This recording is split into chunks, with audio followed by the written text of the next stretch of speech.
Welcome and good morning to our Atos Breakfast TV. Today, talking about climate change, but not just climate change itself. We saw some pictures that should not wake you up because we should already all be awake. Today, we're talking about decarbonizing the business and especially EcoAct's climate performance research. And the report shows some interesting, but also some dramatic numbers, as we've also seen during the video introduction. My name is Friso, and I just came back from Sharm el-Sheikh, where you all know COP27 is taking place right now. And also, Atos has their summit right there, and they're present. It's really impressive how a city can change in a very short time, going towards greener goals. But today, it's especially important to better understand how businesses are going for their goals, going greener, going for a better decarbonization, not just planting trees, but really changing their processes. And it's my pleasure to talk about that. And again, not alone.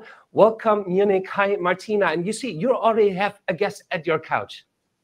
Hello, Friso. Good to see you this morning. And I can see that you already have the right jacket. I hope there are some glaciers on the jacket as well, not just mountains. Now, there are, of course, there are mountains and trees, but yeah, as the TV producers know, a green screen is maybe not the best friend of a green tree, but that's up for coming. And yes, we are on the plan of getting greener, so we will solve this problem. But yeah, today it's another topic. Perfect, Friso. Yes, I have a guest with me. So with me today is Stefan Holzhäuser. Maybe, Stefan, would you tell the audience what your job title is? Because I can't recall it. Yes, good morning, everybody. I'm a consultant for sustainability regulations here at Atos in Central Europe. Great. So, Friso, you can see I have an expert here with me in Munich. Yeah, but right. Before we go on here with Stefan, I know you have a guest via a remote session. That's right. That's right. I have a guest on remote, and we just bring him up on stage.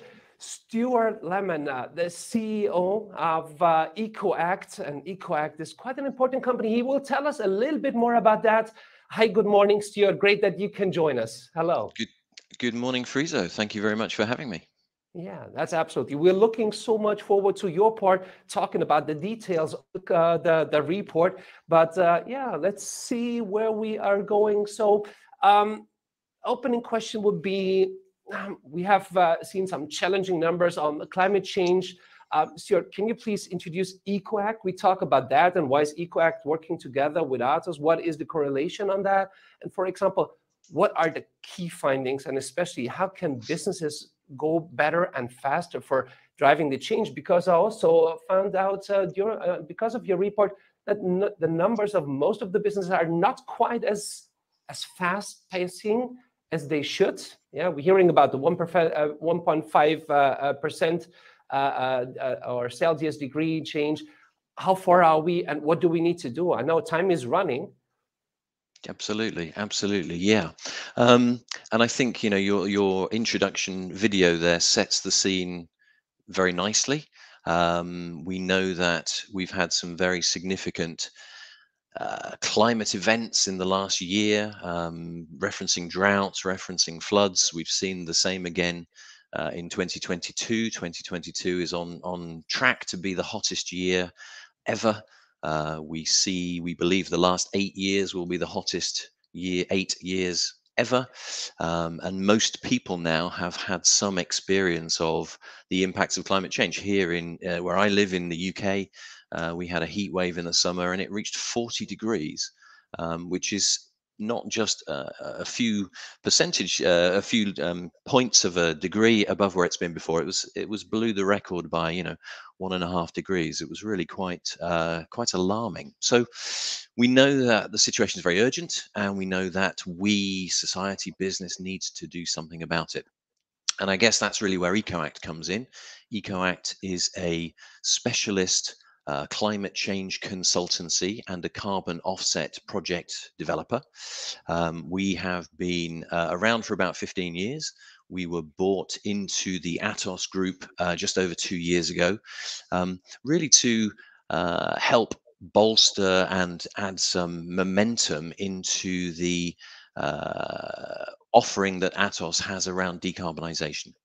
And that's really where we fit in with our expertise around measuring carbon footprints, assessing the climate impacts of organizations, looking at the risk of climate change and global warming and how that will impact on organizations. And that's really the two sides of our work. So partly it's about looking at the company, the organization, what is its impact on the environment, but also looking at the environment now, what is the impact on the company.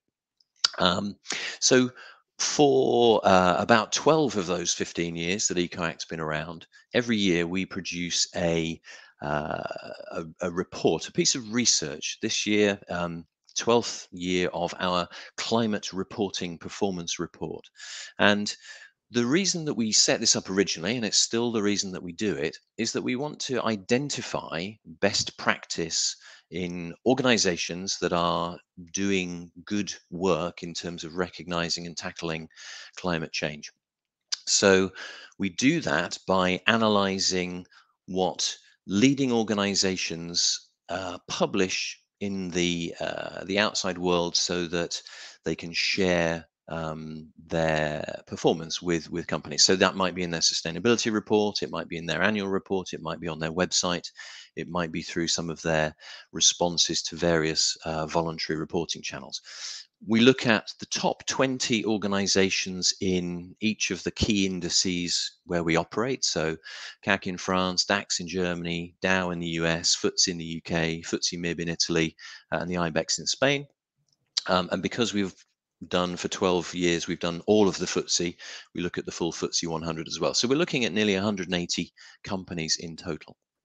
And what we're basically assessing is how good they are at identifying the risks from climate change, measuring their carbon footprints, setting targets, building the governance around achieving those targets. And we look increasingly at how they're doing, how they're performing. And each year we up the assessment criteria to make it harder, because what was best practice a couple of years ago is now standard. Everybody does it. And we know that companies, to address this very urgent need, have to put more and more measures in place to drive their programs faster and faster. So that's who EcoAct is, and that's the summary kind of what our report is about and why we do it. And I'll talk a little bit now, perhaps, Friso, about the kind of results from that, if you would like, because I'm conscious. Sure, absolutely, because that's what the report is all about. And you mentioned also it's like over 12 years. So just like as you're talking about the numbers and the results of those companies, also like what has changed over the last couple of years, but that just as a side note afterwards, that would be great. Yeah, sure. I mean, we've seen a lot of change. I guess if we think about the report this year and some of the kind of key findings, I think it's really, there are some really encouraging signs. So one of the things that we found this year, that across all the companies we looked at, 70% of them are committed to net zero. So they've come out publicly and said that they're committed to achieving net zero as an organization, which is great, because net zero is where we globally need to get to if we're going to keep global warming temperature rises to 1.5 degrees. So that's a really good sign. Quite a lot of those companies have got some good detailed targets to back that up, which is, again, very encouraging. But what we are seeing is that those targets are quite often relatively short term. They might be the next 5 or 8 or 10 years. What we really need to see, and what companies really need to do to demonstrate best practice, is to have a long-term target that gets them all the way to their net zero goal, and a target that covers not just their operations, but all of their supply chain as well. So all of their upstream suppliers and the goods they buy and the services they buy, but also the downstream use of their product and the end of life of their product. And I guess one of the sort of most disappointing statistics from this year's survey, only 4% of companies have that full long-term target. And we know that that's not really good enough. Companies are going to have to step up and increase that ambition going forward. So mixed picture there. I think the interesting thing that we've seen a change over the last few years is in the understanding of climate risk. So when we first launched this report 12 years ago, we were really just looking at whether companies had heard about climate change and whether they were recognizing it. We were looking at the basics of, did they have a carbon footprint? Had they started to think about targets? It was quite a sort of simple assessment. Now we're looking for detail across all aspects of carbon footprints and strategy and targets, but we're also looking at the recognition of climate risk. And what we do find is that over 80% of companies clearly understand that climate risk is an issue for them, and they're reporting those risks in line with the sort of standard guidance for that thing called the TCFD, Task Force for Climate Related Financial Disclosure. So that's really very encouraging. It's encouraging partly because it means businesses will be robust, but it also is encouraging because it means that organizations, businesses know why they need to do this. They know that it's important for them, as well as just being good corporate citizens. It's about the long-term sustainability of their businesses. So some pretty encouraging results on the climate risk side of things. Well, that's interesting. But you mentioned something like 4%. That's not a lot. And Yeah. also in regards of speed, we know the numbers. We've done the math. So the one thing is they should speed up everything and not just like maybe talk, but also act. What is your number one thing? What you can say, like, hey, please, every business worldwide, look at that at the very first thing. Yeah, like now after this Breakfast TV. The absolute kind of foundation for any of this work is a really good quality carbon footprint, a really good understanding of the data that underpins all of this. So when we first started looking at this, we'd look at companies that had carbon footprints, and they would often look at their own operations, maybe their factories, their offices, their fleets. So now we recommend the same carbon footprint, but for the full value chain of the business, what we in technical terms talk about as scopes 1, 2, and 3 of emissions. Right. So the direct emissions of the fuel you buy and put in your trucks and you burn, the emissions associated with your offices through the electricity that you use and buy, but also the value chain, because we know that for most businesses, the value chain, that supply chain, the emissions there are typically about 10 times the size of the organization itself. So one of my big clients and one of Atos's big clients, European FMCG manufacturing company, their footprint's 300,000 tons for their operations. If you add in all of their supply chain, it's 3 million tons. So the first step is to get a really good understanding of that footprint. Where are those emissions? What are the activities the business does that drives those emissions? And once you've got that knowledge, then you can start to set targets. Then you can work with suppliers. You can bring in green IT, digital platforms to manage it, AI to improve your logistics, all of those great solutions that are there. But it all hinges on having that really good baseline of data. Perfect. Thank you on this. You mentioned FMCG. I also see like the first questions coming in, but I would say, Martina, Stefan, one right question, because we've already also have a great summary of the report and the work of EcoAct. Something from your side, Stefan or Martina? Yeah, Stefan, since I have a specialist here with me, maybe who will be affected by all these requirements and when? Mm-hmm. So there will actually be also a legislation on sustainability reporting for the European Union, which will actually affect quite many companies. So this will affect up to 49,000 companies in the European Union, which is quite a lot.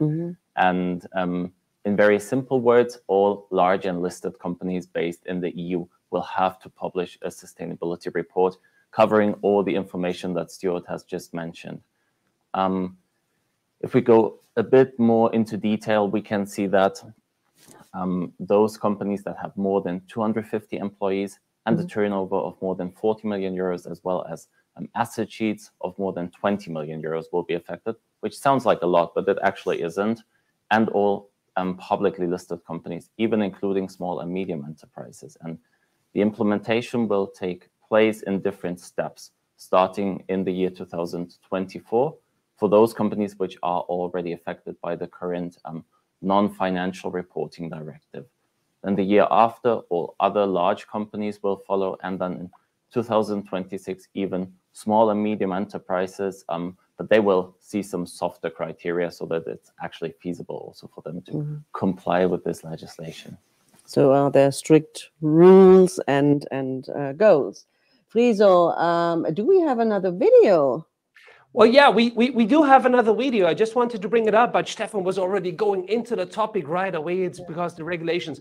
Let's say, like, let's keep you talking, and we bring up the video just like at the very end for a summarizing on the special work EcoAct's has done. But I think right now also for the participants, it's way more important about like regulations, how to comply with the regulations, and what to do. So if okay for you, Stefan and Martina, please keep going. Definitely. Okay.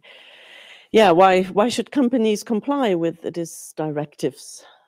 So there are actually a couple of good reasons. The first one is probably also the most obvious one. So we all know that climate and environmental aspects used to be a nice to have for almost all companies. But now this corporate sustainability reporting directive, so this legislation will actually make it mandatory. This means that it's not a voluntary initiative, but it's a binding rule. And if companies don't comply with it, they will actually face financial sanctions. So I think this alone is already quite a good incentive, but there are actually a couple of good reasons for compliance with the CSRD.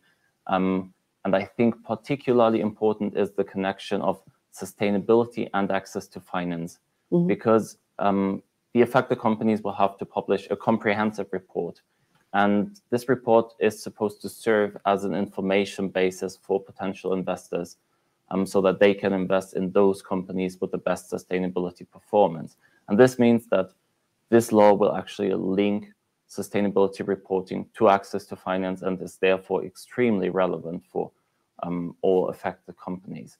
And then at the same time, and this is something that Stuart has just mentioned, it will also make dealing with climate-related risks mandatory in the European Union, which will also be something new. And as he just said, something quite important, because we have seen very hot temperatures in summer. We have seen droughts. We saw a terrible flood last year in the north of Germany, in the Netherlands and Belgium. So climate risks are also a big thing in Europe, and it's important that also Europe deals with them. Yeah, we really need to do something. We had the hottest October here in Germany since we started with reporting of temperatures. So how would you recommend companies to approach the CSRD considering the comprehensive scope? So I would suggest to start looking at the status quo. So where am I right now? What am I doing already? And I think if my company was part of CRP, then this is a great basis, actually, because as Stuart already indicated, there are many similarities, and it actually gives you quite a good overview of where you are right now. So I would definitely have a look at these results. Then in the second step, of course, I think it's very important to look at the requirements of the CSRD to see where do I want to go, and actually where do I have to go. And then based on these two steps, you can identify gaps and then build an action plan based on these gaps, so that you have a systematic approach to reach compliance with the CSRD, ideally before it affects you. Yeah, CSRD is the Corporate Sustainability Reporting Directive. Maybe we should tell this, because not everybody is familiar with this term. Okay, are there any questions from the audience, Friso? Well, yeah, right. I'm looking into the board and also looking, and thanks for just like informing about the abbreviation. I was just like looking that up. What could that mean? But one question is like, what does that mean for the companies? Like, especially, is it just like for companies in the European Union? Worldwide, how does it affect them? That's one of the questions. But I'm looking at the question board, and thanks for your question that are coming in. We'll cover them right now and also bring Stuart up after you answer this question right now, Stefan. All right. That's actually quite a good question. The answer is it will go beyond the borders of the European Union, because there is a specific threshold, and this is 150 million euros net turnover in the European single market. And if a company actually reaches this threshold, it will also have to report according to the CSRD, even though it's not based in Europe. At the same time, also the European Commission intends to set the global gold standard through the CSRD. We don't know yet if they will succeed in that, because we can clearly see that legislations in many other parts of the world are not as ambitious as in the European Union. But we also know that the EU is really good at setting global standards. So we will have to see if this will become the gold standard globally. Thank you. Maybe we could be a role model. Yeah, Ideally, Stuart, yes. you wanted to add something on this, Stuart. Please go ahead.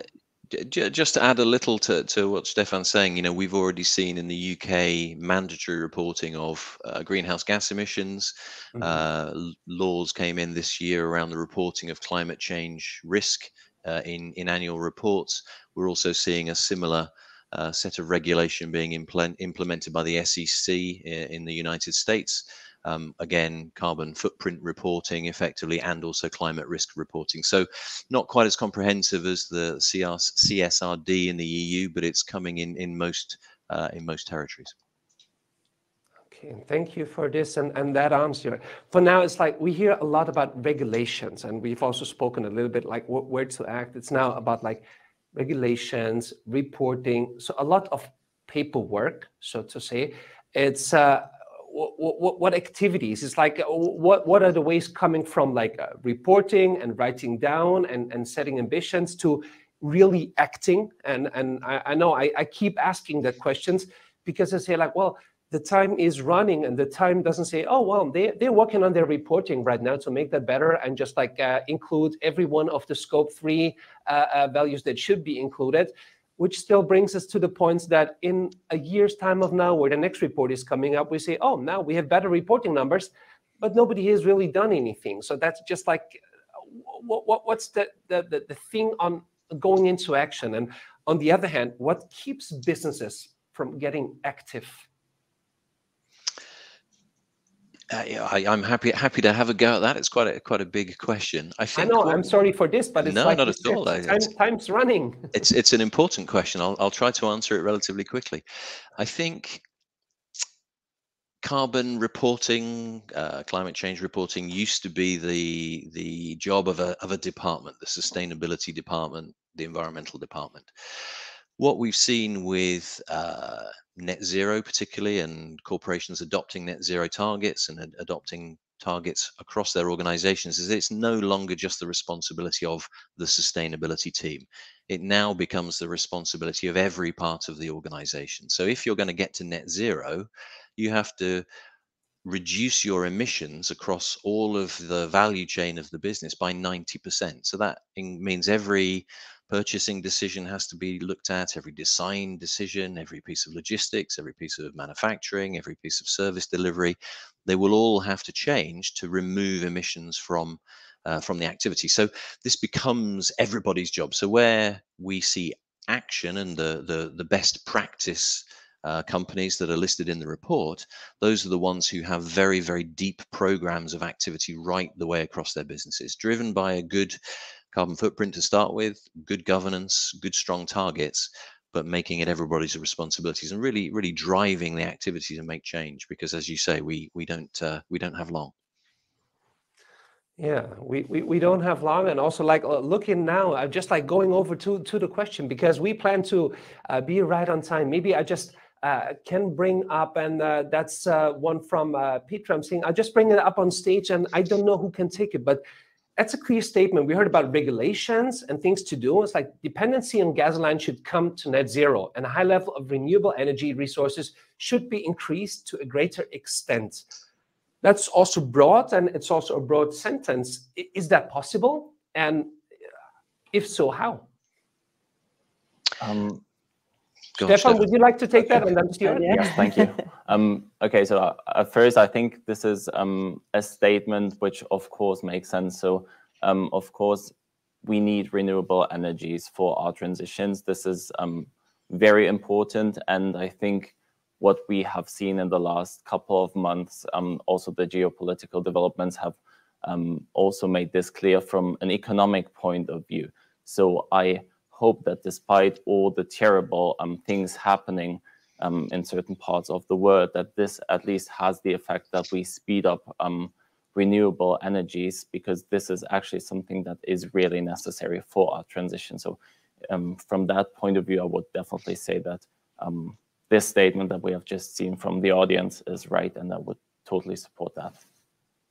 Perfect. Thank you, Stefan. Stuart, what's your take on this? Yeah, I agree with Stefan. I think Pritam's point is a very good one.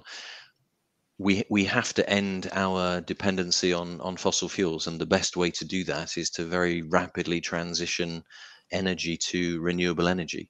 We know that renewables are now cheaper than conventional energy sources. They're faster to implement and put into place than most conventional power sources. So the technology exists. We just need the political and economic will to do it. And I think, I saw a comment in the questions around whether the current energy crisis and the war in Ukraine hinders that. It should be, as was being talked at COP yesterday, it should be a stimulating action to recognize that reliance on fossil fuels isn't good from a geopolitical perspective. If we were much better at renewables, we wouldn't be having such a problem as we have at the moment. So I think that it's all related. But yes, we've got to get away from fossil fuels. I think that's an important way to go. Martina, do you have another question coming up, or can you see the question? Because now the questions are coming in right now in a secondly base. So I just don't want to keep talking all the time. It's such an important. No problem. But you have the monitor with the questions. My monitor is too far away to see the details of the questions. Okay. So no problem at all at this point. Let's have another question from the audience, and hopefully some positive things. I think we need some optimism, don't we? Yeah, optimism and action. And also there's one question we just brought up. It's like, how would you see energy shortage and energy supply affecting decarbonization agendas of major players? That question reminded me a little bit of like COVID and digitalization transformation. So it speeds up. Now, as energy gets down or shortened, are companies now moving faster? Are we moving faster? Could that even be a positive effect? I think so. I mean, I think you're right. COVID showed us that it showed us two very important things. One, you should listen to scientists, and two, it's possible to change very, very quickly. And if we only recognize two things about climate change: one, we should listen to the scientists, and two, we need to change very quickly. My only concern about the kind of energy crisis is that it creates potentially economic difficulties, and if companies have less to invest, they perhaps can't move so quickly. But what we are seeing is that companies are prioritizing decarbonization. They're prioritizing climate change response because they know that it's important for their long-term survival. They see it as an economic benefit as well as the right thing to do. So I'm optimistic. We need more, but we're seeing a lot of very good levels of ambition, lots of activity going on. So I think we should be a little bit positive. Perfect. And positive is a good thing to go. And also positive, right now, a lot of questions coming in. We can promise that we keep an eye on those questions, and that we also going to answer the questions in the chats itself. So we will come back and you will get a notification if you have placed a question. Fortunately, time is running, and not the time in regards of climate change and decarbonization, but also on our Atos Live. Martina, I would say now we bring up the video which is also like giving that basic information or the special information about the climate report. And then we already need to step out and get things going and get into action. So yes. May I ask the producers to bring up the video on the report of EcoAct.